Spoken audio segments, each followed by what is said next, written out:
दर्शकों, आप देख रहे हैं अपना आईना न्यूज यूपी की नई प्रस्तुति नया सवेरा। मैं सियाराम मिश्र। दर्शकों, क्यों श्रेष्ठ माना जाता है बैसाख का महीना, आप जानते हैं? इस पुराण में नारद जी ने बताया महात्म, आप भी जानें। बैसाख माह को सभी महीनों का राजा माना जाता है और यह भगवान विष्णु को प्रिय है। इस माह में स्नान, दान और यज्ञ करने से विशेष फल की प्राप्ति होती है। जिस तरह से अंग्रेजी की तरह वैदिक पंचांग में भी 12 महीने होते हैं, सभी महीनों का राजा बैसाख माह को माना जाता है। यह माह इस जगत के पालनहार भगवान विष्णु को सबसे प्रिय है। स्कंद पुराण में इसका वर्णन मिलता है। राजा अम्बरीश और नारद जी के मध्य संवाद में यह बताया गया, गंगा नदी, कल्पतरु वृक्ष, गरुड़ पक्षी और बैसाख माह सर्वश्रेष्ठ है। बैसाख माह के लिए शास्त्रों में कई नियम और उपाय बताए गए हैं। इनका पालन करने से समस्त प्रकार के पाप कट जाते हैं। आइए बैसाख माह के महत्व को विस्तार से समझते हैं। मासों का राज बैसाख। नारद जी ने राजा अम्बरीश को बताया कि सभी 12 माह में बैसाख माह सर्वश्रेष्ठ है।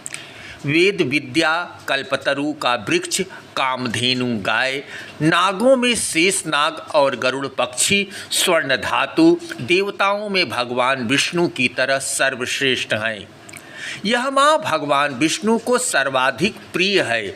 इस माह में पितृयज्ञ से लेकर दान पुण्य आदि करने से भगवान विष्णु जातक को 10,000 अश्वमेघ यज्ञ का फल देते हैं। इस माह में व्यक्ति को स्नान करना आवश्यक बताया गया है। नारद जी ने बताया कि जो व्यक्ति बैसाख माह में नित्य स्नान नहीं करते, उन्हें देवताओं द्वारा दारुण श्राप दिया जाता है। नारद जी ने राजा अम्बरीश को बताया कि बैसाख माह में जल दान करने से पितर संतुष्ट होते हैं। इस माह में जल दान और पंखे का दान करना अति श्रेष्ठ है।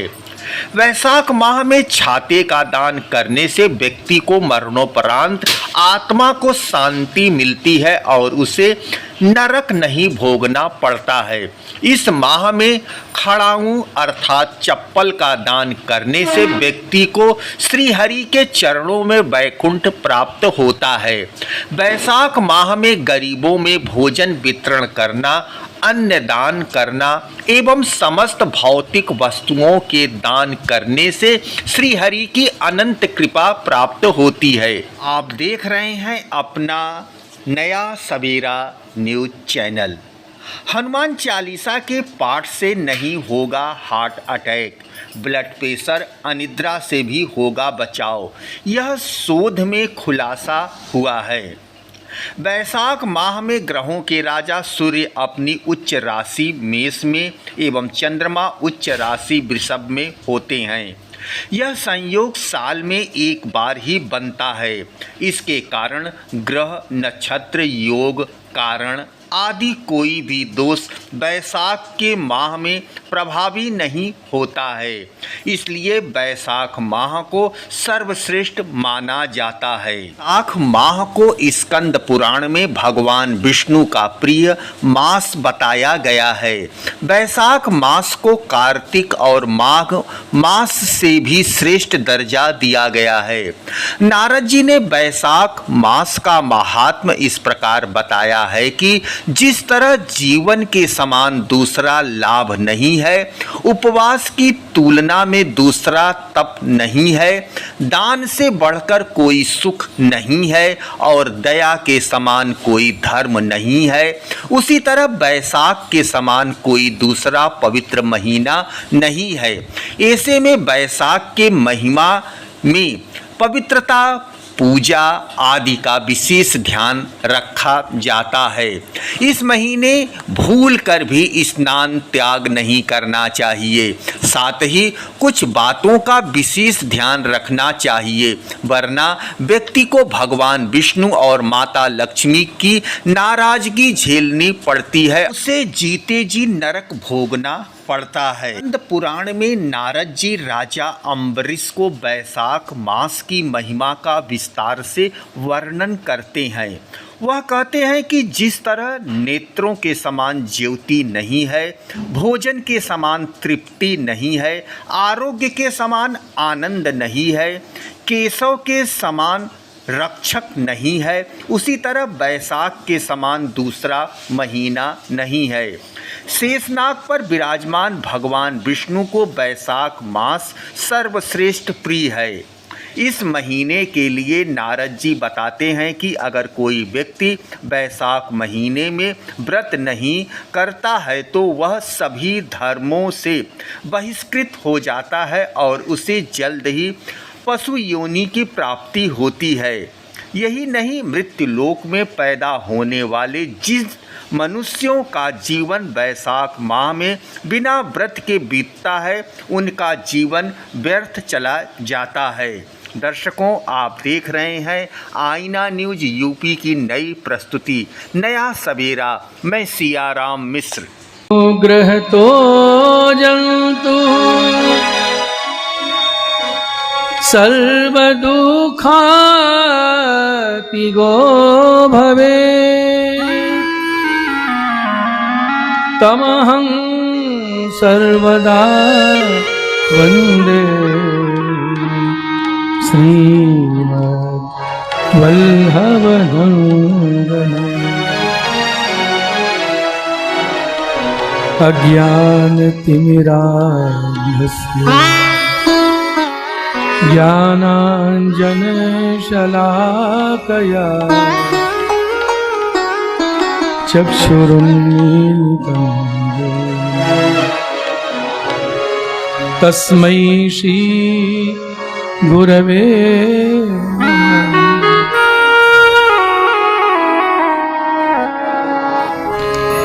नमामि हृदये शेषे लीलाक्षीराब्धिशायिनम्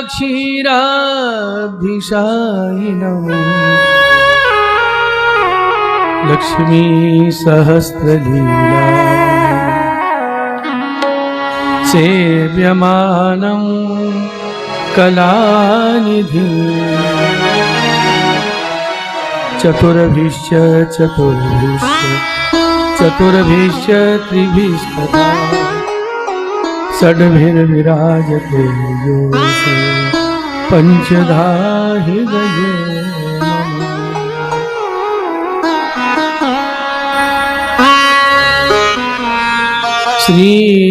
श्रीमद्भागवतं वन्दे भक्तिमुक्तिप्रदायकम् व्यासं व्यासात्मजं चैव सूतं श्रीसनकादिकान्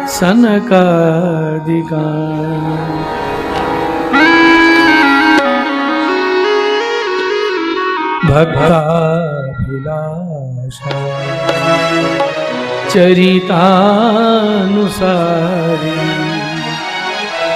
दुग्धादिचौर्येण यशो विसारी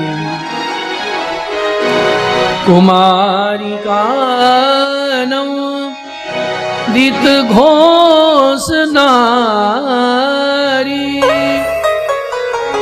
मम प्रभुषी गिरिराजधारी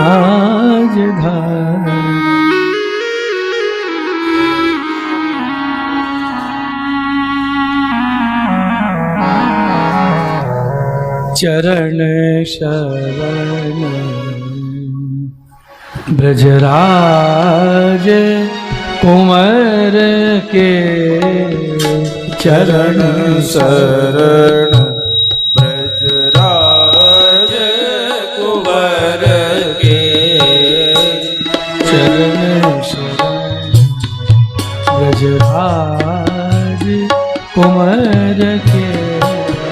चरण शरण ब्रजराज कुंवर के।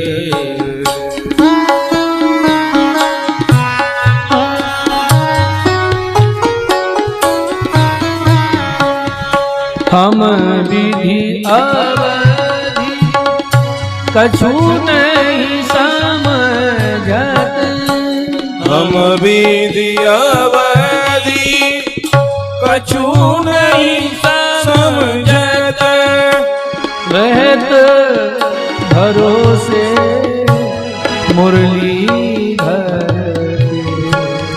रहत भरोसे मुरलीधर के। चरण शरण ब्रजराज कुंवर के। चरण शरण ब्रजराज कुंवर के।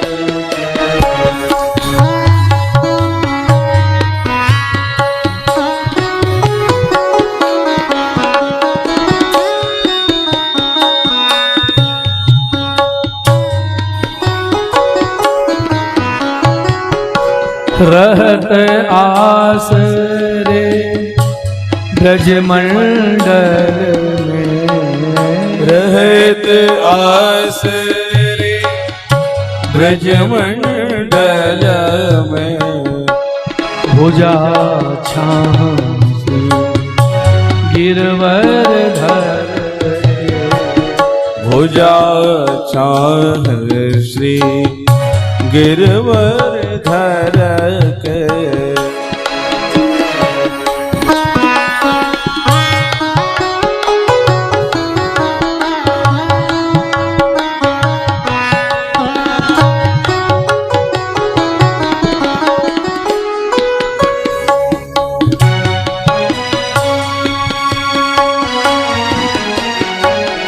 प्रभु मुकुंद दो सुखदाई, प्रभु मुकुंद माधो सुखदाई।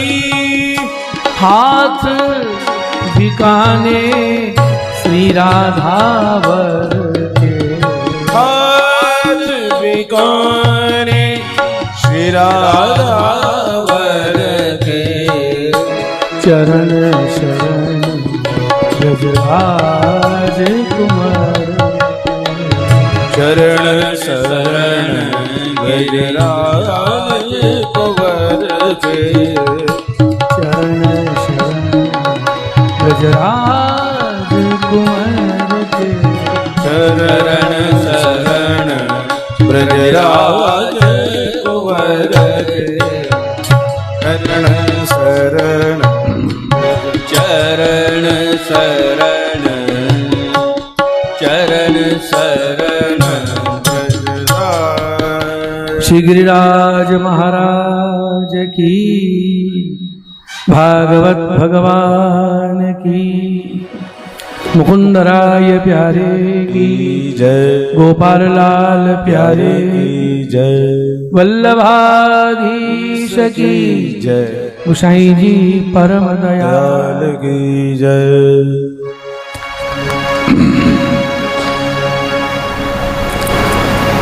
विराजमान भगवत वांग में स्वरूप श्रीमद् भागवत जी।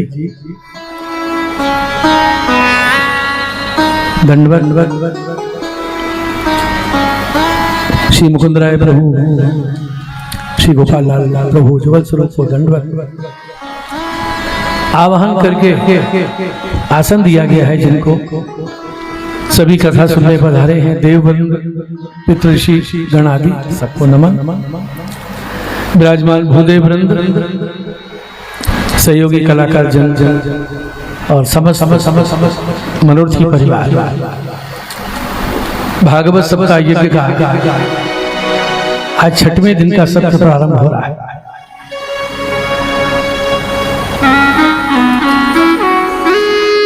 श्री गिरिराज जी का पूजन हुआ। अन्नकूट सामग्री 1000 भुजा से अरोगे।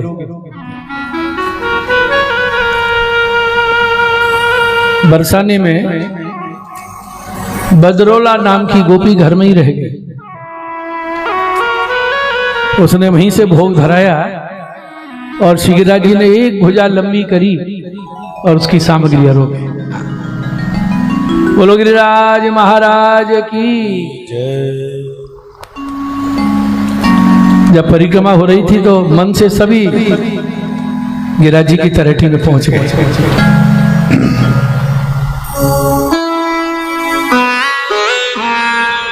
भगवान ही अरोगे, भगवान ने ही भोग धराया और पीछे भगवान ही सबको प्रसाद बांट रहे।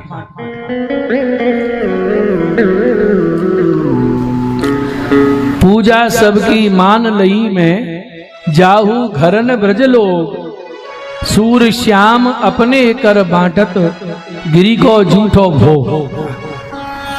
लो हमारे गिरिराज जी को प्रसाद।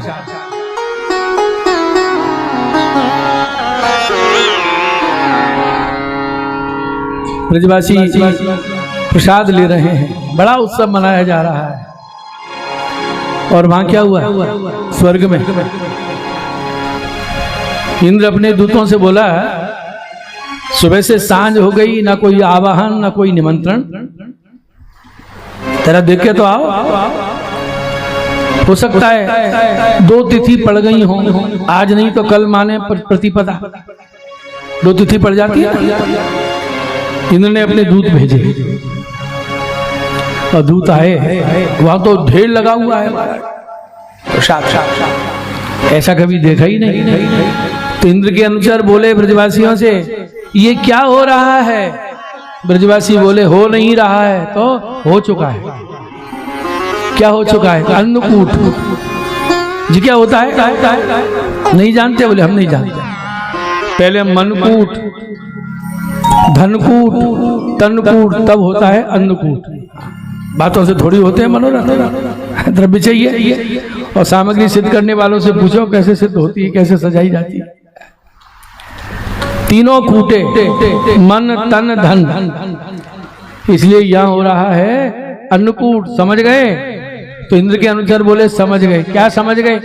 यहां हो रहा है अन्नकूट, अब स्वर्ग में इंद्र करेगा माठाकूट। अब उसको क्रोध आएगा, अब प्रलय जैसी वर्षा करेगा।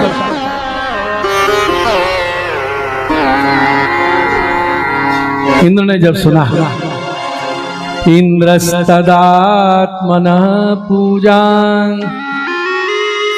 विज्ञाय विहितां नृप। इंद्र को ज्ञात हुआ मेरी पूजा बंद कर दी। गोपीभ्य कृष्णनाथेभ्यो नंदादिभ्य शुको। नंदादि गोपों पर बहुत क्रोधित हुआ। क्रोध किन पर कर रहा है इंद्र? जिनके नाथ, जिनके रक्षक कृष्ण।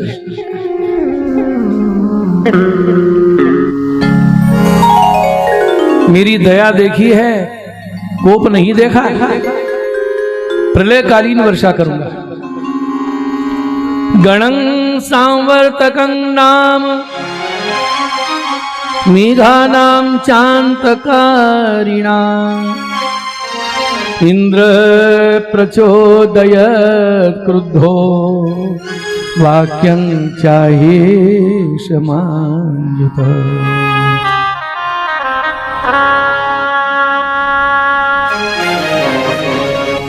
जब स्वयं में अभिमान आ जाता है ना, तो दूसरे में अहंकार दिखने लगता है। इनको धन का मद हो गया है, सारा मद चूर्ण किए देता हूं। प्रलयकालीन वर्षा करूं, जल वर्ष, उपल वर्ष, अग्नि वर्ष, तड़तड़ाते धड़धड़ाते चले आए। और देखिए इंद्र ने, भगवान जो निर्दोष हैं, सर्वगुण संपन्न हैं, 6 गुण हैं जिनमें, उनमें 6 दोष गिना दिए। इंद्र दोष गिना रहा है और महाप्रभु जी इनका दूसरा ही अर्थ कर रहे हैं। दोष नहीं है, गुण है। भगवान में दोष की कल्पना ही नहीं होती।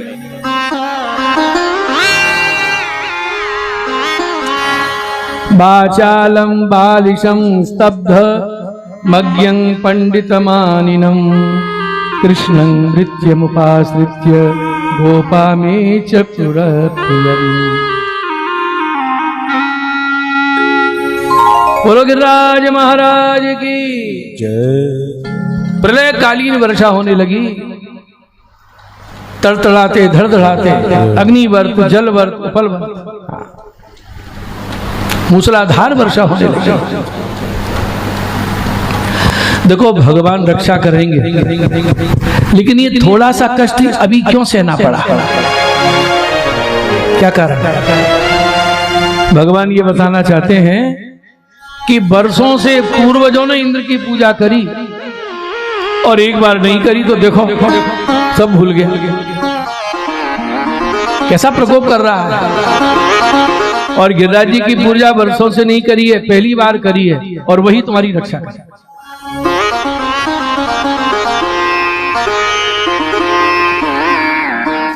ब्रजवासियों का आश्रय देखिए, भगवान से ही विनती की, ये नहीं किया कि कृष्ण की आज्ञा से गोवर्धन पूजा कर दी, अब थोड़ा इंद्र को भी पूज दें तो वो भी शांत हो जाएगा। ऐसा नहीं, अविश्वास नहीं किया। कृष्ण कृष्ण महाभाग त्वन्नाथं गोकुलं प्रभो त्रातुमर्हसि देवान्नः कुपितात् भक्तवत्सल। आप भक्तवत्सल हैं, गोकुल के नाथ हैं। हे कृष्ण हे महाभाग, इंद्र के इस प्रकोप से आप हमारी रक्षा की। देखो कैसा भी कष्ट आ जाए, भगवान का आश्रय नहीं छोड़ना चाहिए। तो भगवान को उसकी चिंता हो जाती है, मैं ही तो हूं इसका और है कौन?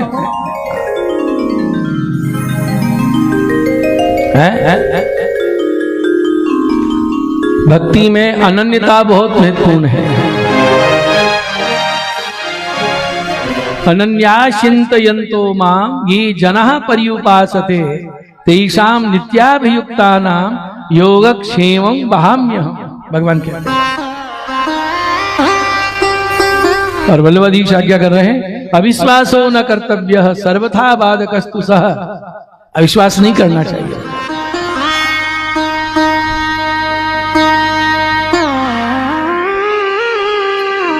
सुनिए, जब तक हम ढरक रहे हैं, आज इसकी शरण में कल उसकी शरण में, जब तक हम ढुरक रहे हैं तो भगवान स्थिर बैठे, असर ही नहीं है उनके ऊपर, ढरकने दो।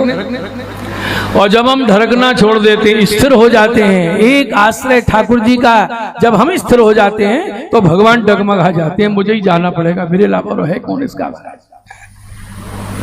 भक्त में स्थिरता है तो भगवान को चिंता हो जाती है।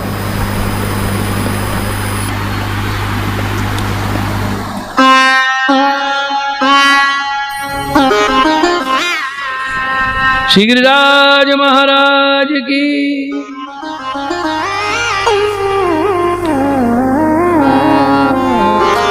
भगवान ने कहा, तत्र प्रतिविधिं सम्यक् साधये योग मायया।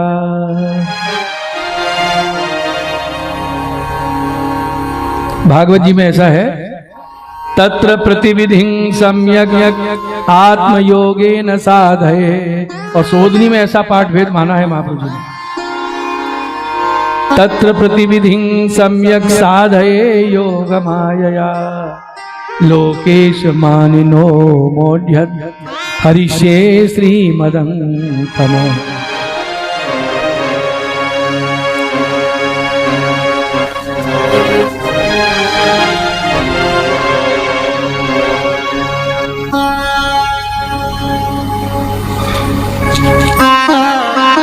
तस्मान् मच्छरणं गोष्ठं मन्नाथं मत्परिग्रहं गोपाये स्वात्मयोगेन सोऽयं मे व्रत आयतः।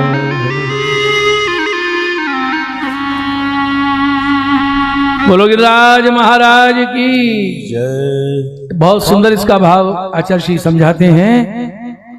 भगवान ने सम्यक इस शब्द में कितने अर्थ प्रकट हो रहे हैं कि इंद्र को इंद्र पद से हटा दूं। तो भगवान ने सोचा ये तो दंड ज्यादा हो जाएगा, इतना बड़ा अपराध नहीं किया है जितना बड़ा दंड हो जाएगा, क्योंकि इंद्र का दोष थोड़ा ही है, ये तो उस पद का दोष है। इस पद पे जो बैठ जाता है उसको अभिमान हो जाता है। कैसे दयालु है ठाकुर। तो युद्ध करूं, हार जाएगा या मारा जाएगा, ठीक नहीं है। वर्षा रोक दूं तो मेघों पे कोप करेगा।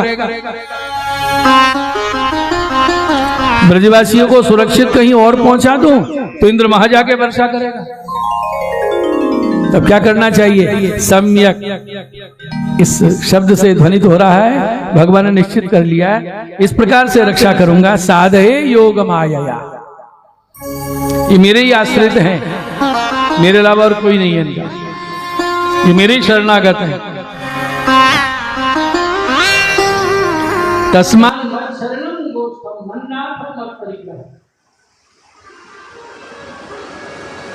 यहाँ देखिए शरणागत की कैसे रक्षा करते हैं भगवान। भगवान ने कहा अगर प्रकोप में इनकी मृत्यु हो जाए, मान लो, तो आत्मा को मुक्ति दे दी जाए। तो ठाकुर जी विचार कर रहे हैं कि मुक्ति पाने के लिए घर में नहीं आए हो, बोलो जय श्री कृष्ण, मुक्ति के लिए थोड़ी आए। अन्यथा अवतार प्रयोजन न स्यात्, पुष्टि मार्गस्थ न भवे। तो उपदेश करूं, सांत्वना दूं, नहीं गावो उपदेश योग्याः, ये गाय उपदेश समझेंगे तो क्या करना चाहिए? मैं इनका नाथ हूं, मैं इनकी रक्षा करूंगा। कैसे करूंगा?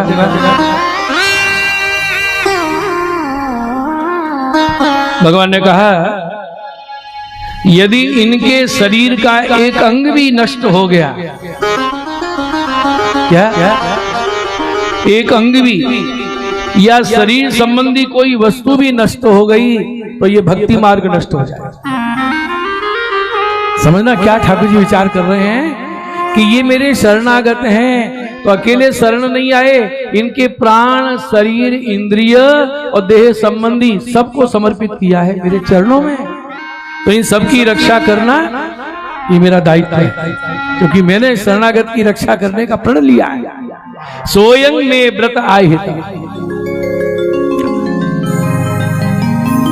तो हम प्रभु के शरणापन्न हो जाएं, दृढ़ाश्रय, दृढ़ विश्वास रख लें, तो सबकी रक्षा की जिम्मेदारी ठाकुर जी की है। भगवान कह रहे हैं यज्ञे कोप्यंशो गच्छेत, इनका एक अंश भी नष्ट हो गया ना शरीर का, तदा प्रतिज्ञा विरोधस्या, तो मेरी प्रतिज्ञा समाप्त हो जाएगी। इन्होंने संतान, गाय, पशुधन, घर सब कुछ मुझे समर्पित किया है, इसलिए सबकी रक्षा करना ये प्रण है, और आज उस प्रण को पूरा करने का अवसर आ गया। तो योग माया को क्यों स्मरण किया है? कि मैं गिरिराज जी को उठाऊंगा तो शिलाएं बिखर ना जाएं, शिलाखंड है ना, तो सबको बांध देना। और एक और बड़ी सुंदर आज्ञा अच्छा श्री करते हैं कि 7 दिन धारण करूंगा गिरिराज जी, तो भूख प्यास तो लगेगी, तो मैं क्या करूं? जैसे योग क्रिया में प्राण वायु को अंदर रोक लिया जाता है, अंदर की सब इंद्रियों को वशीभूत कर लेती है, सारी इंद्रियां अंतर्मुखी हो जाती हैं, वैसे ही मैं अन्नकूट आरोग्य से तृप्त हो गया हूं, और तृप्त अवस्था में मैं सबके अंदर विराजमान हो जाऊं तो ये भी तृप्त हो जाएंगे, फिर इनको भूख आदि प्यास की बाधा नहीं होगी, और भगवान सब में विद्यमान हो गए। यथा वायु निरोधे इंद्रियाणि सर्वो उपद्रव रहितानि भवन्ति, ऐसी इनकी स्थिति हो जाए। तो ये रास लीला और गोवर्धन लीला, इसको भगवान शब्द से क्यों प्रारंभ किया है? भगवानी गोपियों में विराजे हैं, तब महाराज हुआ है, और भगवानी सबके अंदर विराजे। 7 दिन रात स्वरूप का दर्शन दिया है।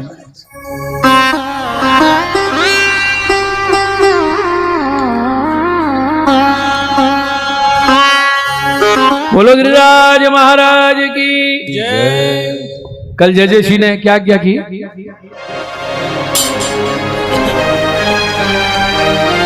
स्थिर खड़े रहे भगवान 7 दिन। अच्छा एक बात बताइए, ये गिरिराज जी को हस्त पे धारण करने से ही रक्षा हो सकती है, और कोई उपाय नहीं है? इसी के द्वारा क्यों रक्षा करी? बहुत सुंदर श्री महाप्रभु जी खुलासा करते हैं कि श्रुति कहती है इंद्रस्य युज्य सखा इति श्रुति। इंद्र भगवान का सखा है, श्रुति कह रही। क्या तात्पर्य इसका? सुनिए, जो भगवान का विराट रूप है ना, उस विराट रूप में जो भगवान की भुजा है वो इंद्र है, और प्रकोप कर रहा है ये भी इंद्र है। लेकिन भुजा रूप जो इंद्र है वो भगवान का आदिदेविक स्वरूप है, वो तो भगवत भक्त है।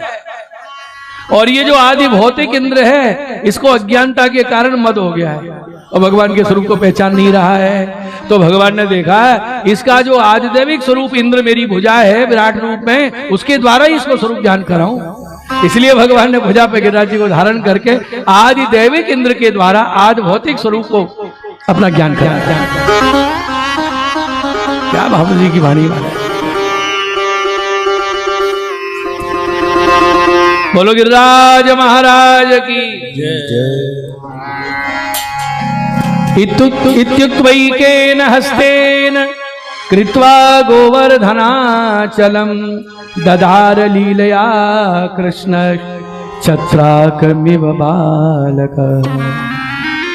जैसे छत्रक पौधा छोटा बच्चा उठा लेता है ना बरसात में, जो गीली लकड़ी में उग आता है कुकुरमुत्ता, ऐसे खेल खेल में भगवान ने गिरिराज जी को उठाया।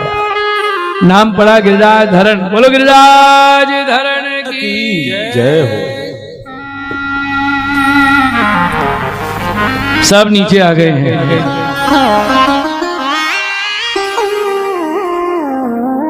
सात दिन रात गिरिराज जी को धारण किया। ऊपर सुदर्शन जल सोख रहे हैं, शेष ने कुंडली बना ली, प्रवाह को रोक रहे हैं।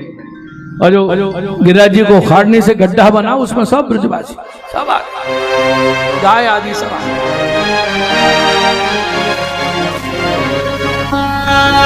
गोवर्धन धरण ठाकुर जी के दर्शन हो रहे हैं, अपलक नेत्रों से दर्शन हो रहे हैं महाराज। श्री गोवर्धन नाथ तुम्हारी जय हो। श्री गोवर्धन नाथ तुम्हारी जय होवे। जय होवे, जय होवे, जय होवे, जय होवे। श्री गोवर्धन नाथ तुम्हारी जय। श्री गोवर्धन नाथ तुम्हारी जय होवे।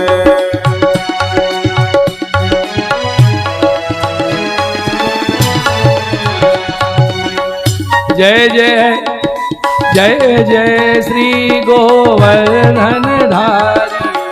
जय जय श्री गोवर्धन।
कितने दिन धारण किए गिरिराज जी?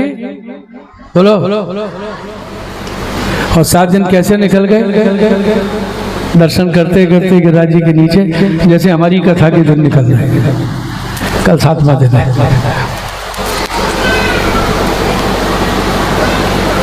देखिए,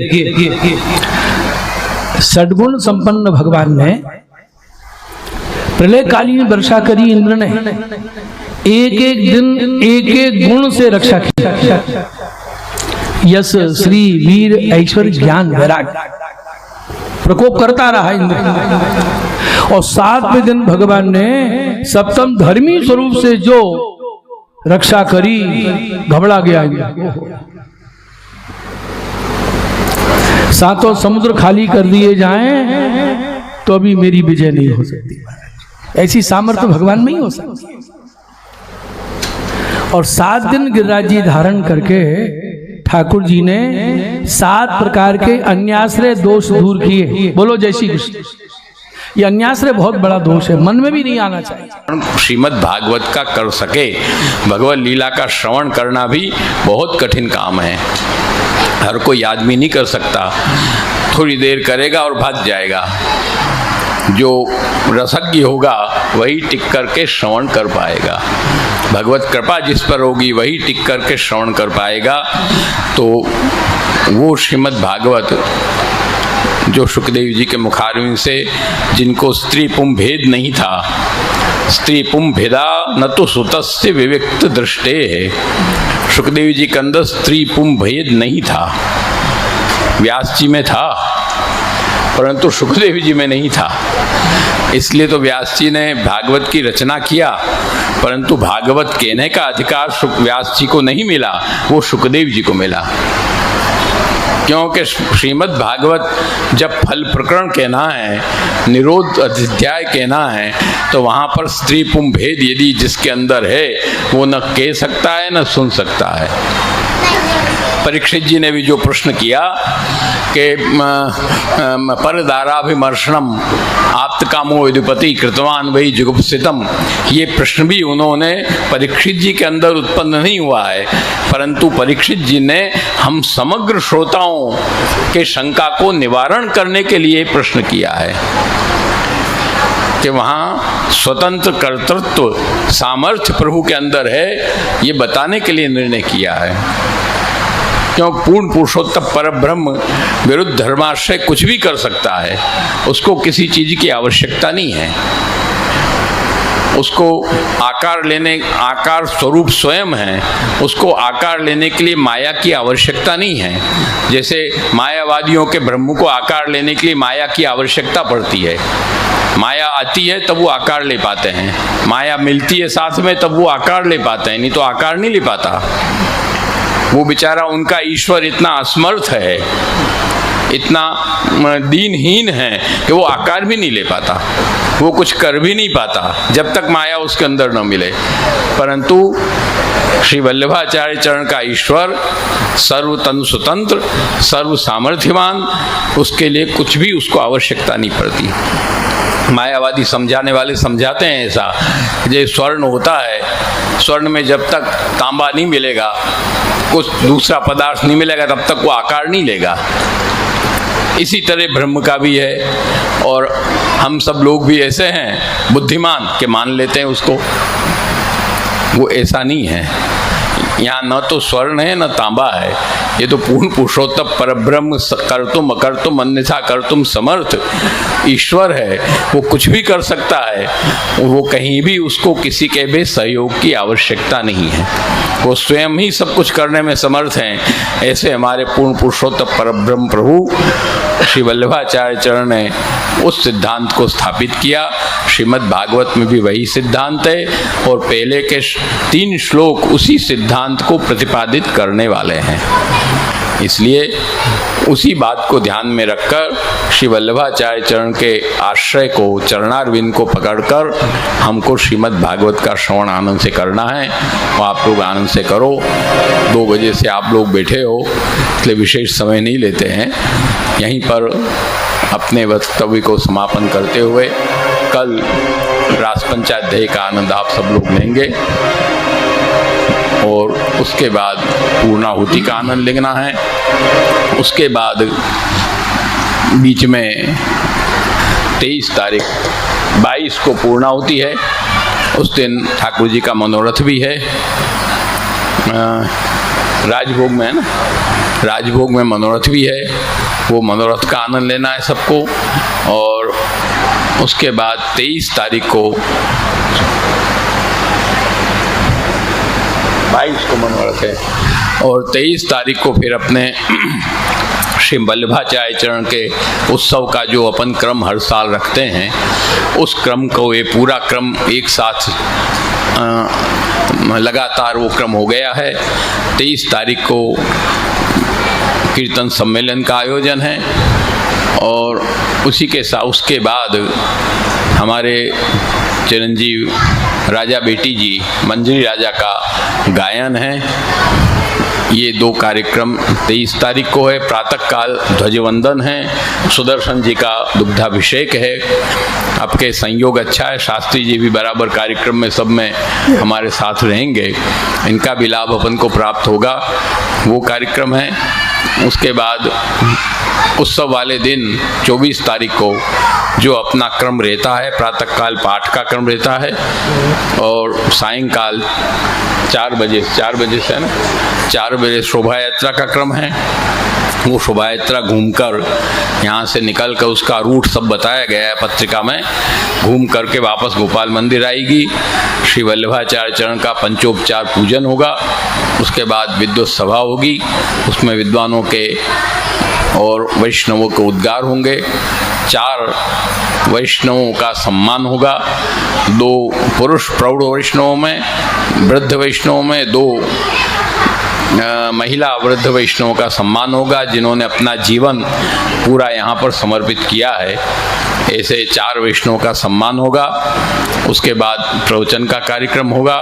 उसके बाद सभा के बाद श्री ठाकुर जी के फूल मंडली के दर्शन होंगे और उसके बाद दूसरे दिन संगीत संध्या का कार्यक्रम है। वो संगीत संध्या का कार्यक्रम यहाँ पर होगा और उसके बाद शनिवार को अपने सामाजिक कार्यक्रम रखा गया है वृद्धाश्रम में, है ना, वृद्धाश्रम में जाकर नहीं, वो है बच्चों का अनाथालय में जाकर के सब छोटे छोटे बच्चों को उनके वस्त्र पुस्तक वगैरह वितरण का कार्यक्रम है संस्था की तरफ से।